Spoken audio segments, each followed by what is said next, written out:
Merci. Merci Hervé Féron. La parole est à Sylvie Tolmont.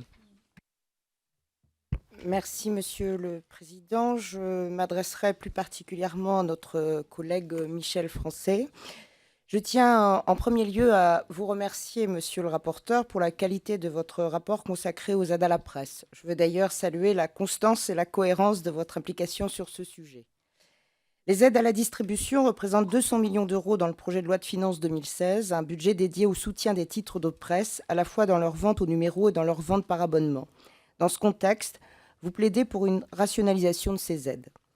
Votre rapport met l'accent sur l'aide postale que vous souhaitez voir ciblée davantage. En effet, aujourd'hui, de nombreux titres bénéficient de cet avantage tarifaire postal. La presse d'information politique et générale, IPG, ne bénéficie, elle, que de 45% de cette aide, alors même que son rôle est crucial au nom du maintien d'une information accessible à tous, de la sensibilisation au civisme que permettent l'éclairage sur l'actualité et l'ouverture sur le monde. Dans le même temps, en 2014, 8 magazines de programmes télévisés bénéficiaient à eux seuls de 20 millions d'euros d'avantages tarifaires postales.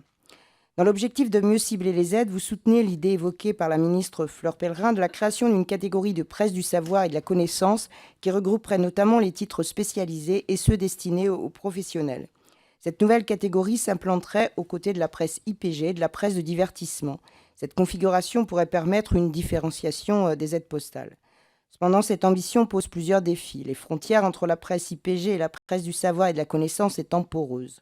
En outre, il ne s'agit pas de réduire cet objectif à une opposition stérile entre bonne et mauvaise presse.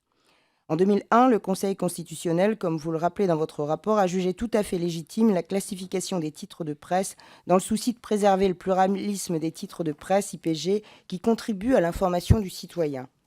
Dans ce cadre, je souhaite vous interroger sur les points suivants. Pourriez-vous tracer plus précisément les contours des titres qui, selon vous, pourraient relever d'une classification de presse du savoir et de la connaissance ? Quels critères pourraient être retenus ? En outre, vous préconisez que les tarifs postaux de la presse du loisir et du divertissement rejoignent progressivement les tarifs universels de la Poste, soit une hausse de 70%.